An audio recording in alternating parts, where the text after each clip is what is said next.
All right, so by now I'm pretty sure you guys know the format for these videos, so I'm not gonna do too much explaining, but Jace just dropped his 4th installment of his curation series. I ended up producing 2 songs on this EP, and one of them was Counter-Strike, which I actually did a beat breakdown to a while ago.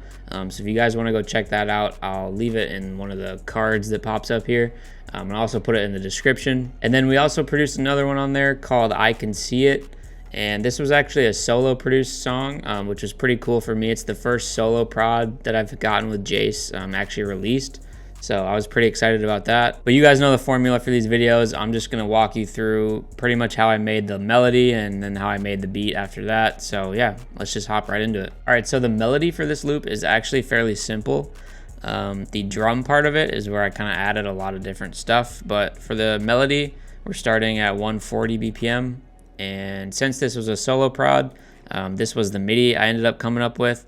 It's pretty simple. You see this progression, this bass progression a lot in the loops that me and Gateway like to make for Jace specifically. You just get this first root note and then you go up 4 notes in the scale. Usually if you're in a major scale, like you'd be an F sharp major here and then you'd go up 4 to this root note. Or if you're in A sharp minor, then it also works. It's just reversed. So you'd start in A sharp minor and then you go down 4. But other than that, it's pretty simple. There's not even really chords built here. It's just the root note copied up and then pitched down 1. And then it's just got a bunch of these top line notes to kind of add some melodic elements. So we're using this bell preset. It's from me and Gateway's Whiteout sound kit, and it's called Bell Alive.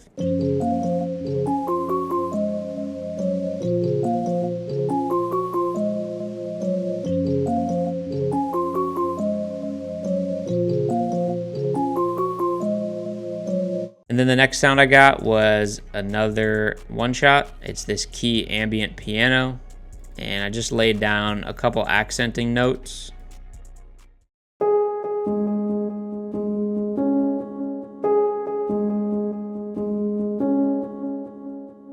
And on that, I just have some Comeback Kid, which is a delay plugin.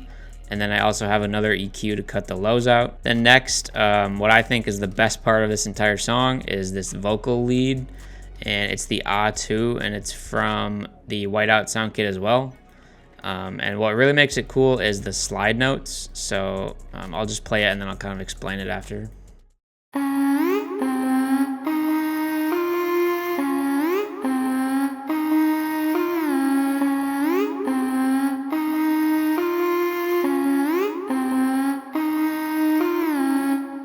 There was a time when me and Gateway were doing this a lot in our beats, when we were making this kit specifically, and this was just a beat that I ended up doing it. But really it's just like a kind of simple lead pattern to start with, and then you kind of add these slide notes to give the lead some more like movement. So you'll notice that it's pretty repetitive, and the only thing that's changing really is this end section after each 4 bars. And I like to do that with a lot of my leads where I kind of lead it back into where it's going to start. I think doing that just really kind of makes the lead sound way more like cohesive and thought out when it kind of plays back into itself. So then after that, we have another synth, and it's the Shooting Star synth. And I just laid down a couple notes.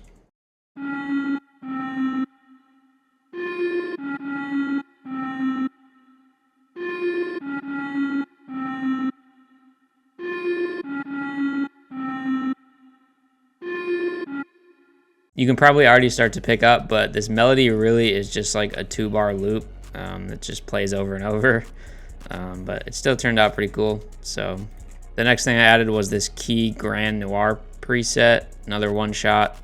And again, it's just a super simple melody with a couple slide notes.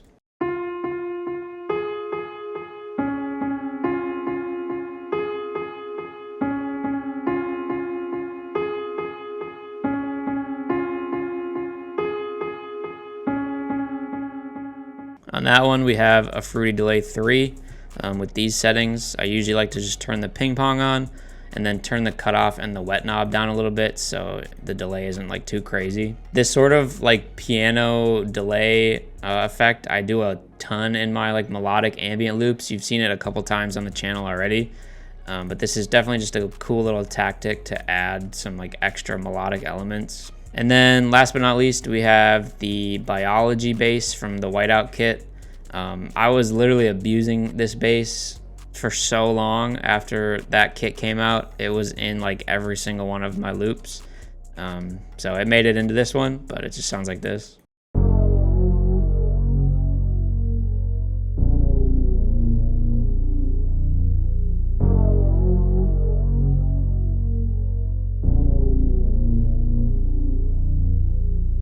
I say it every time, but it's by far one of my favorite basses just because of that sort of phasing effect.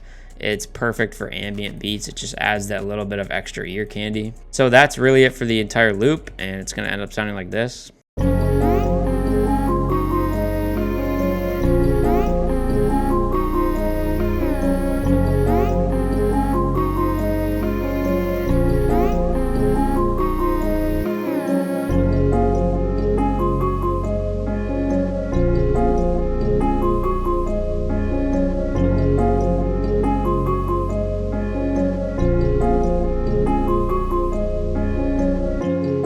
So you can tell by the arrangement that usually what I like to do is to have, or in this case, if I have two different lead patterns, I'll like alternate between them so that doesn't get too repetitive or like kind of boring. So I treated the vocal lead as one and that Grand Noir key as another one. So they just kind of play different sections. You notice they never play on top of each other just because it would sound a little cluttered. So yeah, onto the drums. I ended up just bouncing the loop out and kind of rearranging it a little bit to how I wanted. I think I just took the first two sections and looped them over and over so I could have those leads kind of flip-flopping like I said before. All right, so I just brought all the drums over to a different playlist view so we can kind of go over them. But first off, we got this clap, and it's the clap sour. All these drums, I believe, are from the Whiteout kit as well. Like I said, we were using it pretty much in every single Jace beat at that time. So this is what the clap is sounding like.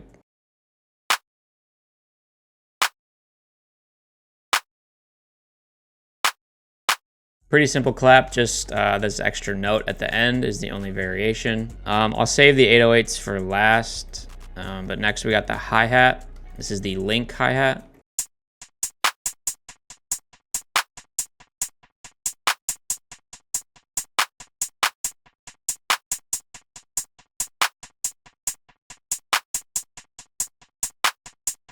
That hi-hat has a bunch of delay on it coming from this Fruity Delay 3, and again it's the same settings as before. I pretty much do this on every time I use this VST, but I just put the ping pong on and turn the cutoff and the wet like down or up or however I need it to, you know, not make it sound crazy. Then next we got this perk called Spellcaster, and it just plays at the 1 and the 5.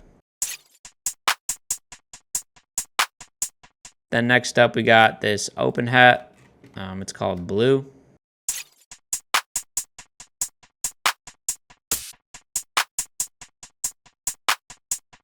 You'll notice that a lot of these drum sounds that I picked for this beat are like kind of crisp in the high end.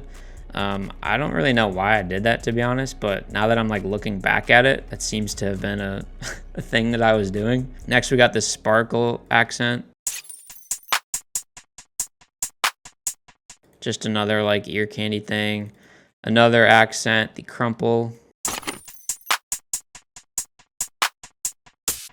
And actually, I'm gonna give a huge shout out to 406 Ahmad. The preview beat that he actually made for the Whiteout kit, he did this with this accent. He like put it on the 1 and the 5. I mean, nigga, what the word is?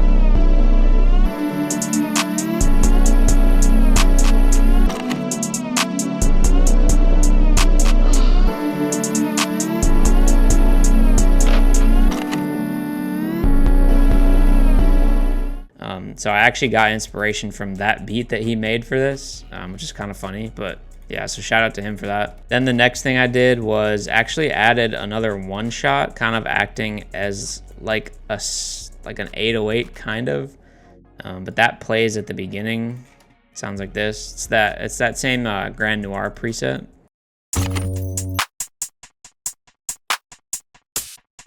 So like it's kind of like a low end bass almost, but it's just like a piano note. And then next I added the snare jug.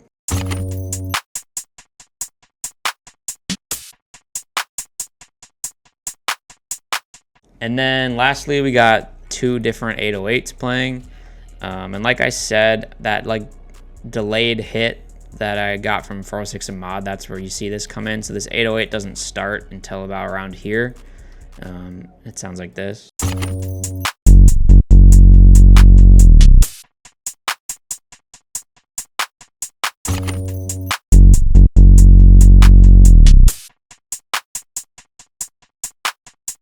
So a little bit of a chaotic kind of 808, but I think my intention was that there was like a space with nothing, so then I wanted to create a space that had like a lot going on and a cool pattern. And so that's why like I pitched all these around and then kind of added that slide note. And that slide note is what kind of gets the 808 to fall back down to the root note of the next 808, which is the helix 808. And that plays on that A sharp for the remaining 2 bars. So it all sounds like this.